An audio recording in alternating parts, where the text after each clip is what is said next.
पूर्व मुख्यमंत्री त्रिवेंद्र सिंह रावत ने डोईवाला में दर्जनों लोगों को बीजेपी की सदस्यता दिलाई। इस मौके पर डोईवाला के वार्ड नंबर 10 के सभासद ईश्वर सिंह रौथाड़ भी मौजूद रहे। इस दौरान अपने संबोधन में उन्होंने बीजेपी सरकार के द्वारा योजनाओं के बारे में बताया, साथ ही अपने मुख्यमंत्री काल में महिलाओं के लिए किए गए कामों के बारे में भी जानकारी दी। मुझे 4 साल के लगभग काम करने का मौका हमारी पार्टी ने दिया और मैंने इन 4 वर्षों में कोशिश की कि समाज के तमाम वर्गों के लिए हम काम करें, महिलाओं के सशक्तिकरण के लिए वास्तव में हम काम करें। मेरा ये मानना है कि आर्थिक स्वावलंबन, अगर हम महिलाओं को सशक्त करना चाहते हैं, किसी भी वर्ग, हम छुआछूत समाप्त करना चाहते हैं, हम अस्पृश्यता को समाप्त करना चाहते हैं, अगर हमने आर्थिक स्तर उठा दिया, आर्थिक स्तर उन लोगों का उठ गया, तो ये जो छुआछूत है, असमानता है, ये असमानताएं हम काफ़ी हद तक इसको दूर कर सकते हैं। और इसलिए हमने कोशिश की कि हमारा जो समाज का कमज़ोर तबका है, उन कमज़ोर तबकों को हम सरकार होने के नाते आर्थिक रूप से उनको मजबूती दें। हमारे महिला समूह हैं, आंगनबाड़ियाँ हैं, हमने तमाम उनके माध्यम से उनके लिए हमने संघर्ष किया। बीजेपी के वरिष्ठ नेता और नैनीताल परिक्षेत्र के पूर्व सांसद बलराज पासी की काशीपुर में लगातार मौजूदगी कई दावेदारों को खटक लगी है। तो वहीं पासी अपने करीबियों की नब्ज टटोलकर पार्टी हाईकमान के फैसले के इंतजार में है। आपको बता दें कि काशीपुर में इस बार पासी को भी बीजेपी से मजबूत दावेदार के रूप में देखा जा रहा है। नहीं, मैं पार्टी का कार्यकर्ता हूँ और मेरी जिम्मेवारी है कि मैं घूमता फिरूं, लोगों के बीच में काम करूं, चाहे वो काशीपुर हो, चाहे वो हल्द्वानी हो, चाहे वो किच्छा हो, रुद्रपुर हो। हाँ, इधर कुछ दिनों से मैं काशीपुर ज़्यादा दिखाई दिया हूँ और पहले मैं जो है हल्द्वानी ज़्यादा दिखाई देता था, उससे पहले किच्छा भी दिखाई देता था, रुद्रपुर भी दिखाई देता था। मैं घर पे कभी भी नहीं रहता हूँ और मैंने कभी पार्टी से कभी कोई टिकट तो मांगा नहीं है कि मुझे ये जो पार्टी निर्णय मेरे हिसाब से करेगी उस निर्णय के साथ हूँ। और आप देखेंगे पार्टी कोई भी निर्णय करेगी, किसी के बारे में भी कहीं से भी निर्णय करेगी, मैं चुनाव अगर मुझे कहेगी पार्टी के रुद्रपुर से लड़ो, मैं रुद्रपुर से लड़ लूँगा, किच्छा से गई किच्छा से लड़ लूँगा, जसपुर से गई जसपुर से लड़ लूँगा। मुझे जहाँ पार्टी भेजेगी मैं वहाँ चला जाऊँगा, मुझे इसमें कोई दिक्कत नहीं। और पार्टी कहेगी कि आपको चुनाव नहीं लड़ना, पार्टी में ही काम करना है, तो मुझे वो भी आपत्ति नहीं है।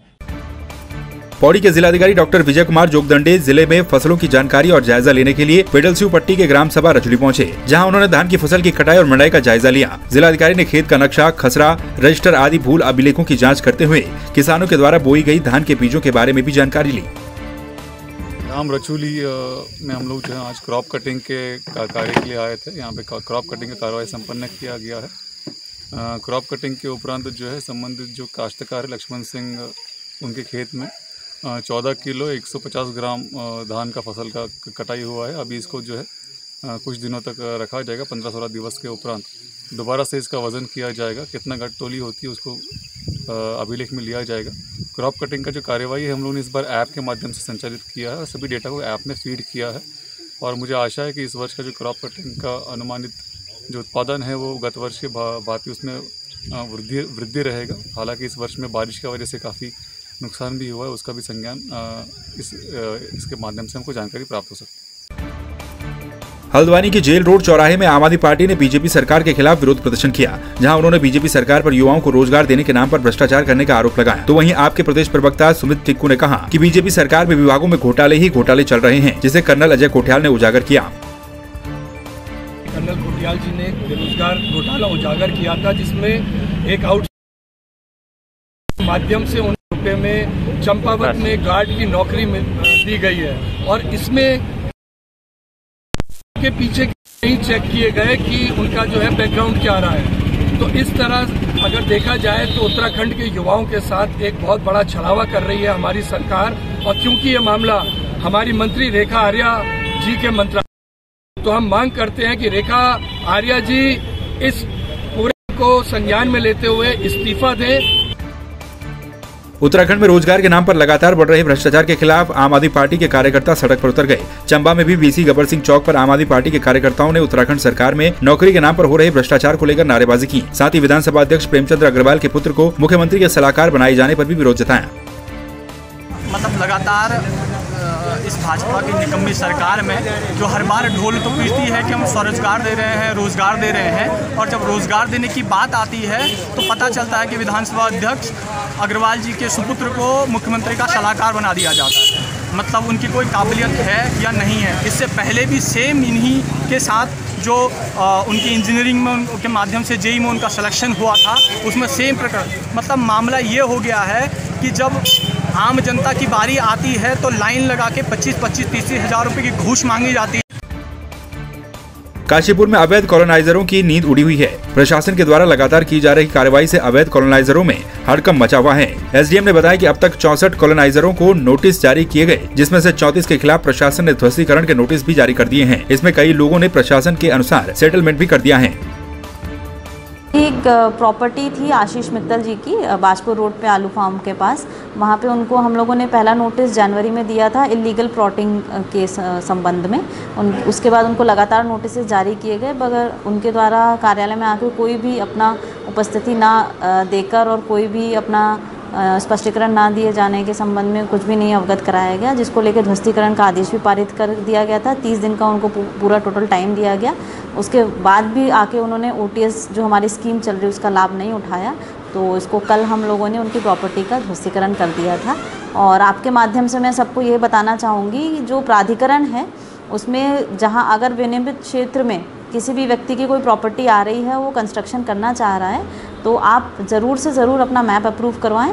और अगर आपने बिना मैप अप्रूव करवाए कंस्ट्रक्शन शुरू भी कर दिया है, तो भी आपको सरकार एक वन टाइम सेटलमेंट स्कीम का मौका देती है, जिसके अंतर्गत आप आके अपना कुछ ना कुछ क्या कहते हैं उसमें आप लोग को सहूलियत मिल जाती है या किसी तरीके से कहीं ना कहीं रिलैक्सेशन मिल जाता है। तो ओटीएस के अंदर आप आके भी वो भी करवा सकते हैं अगर कंस्ट्रक्शन चालू हो भी गया है तो।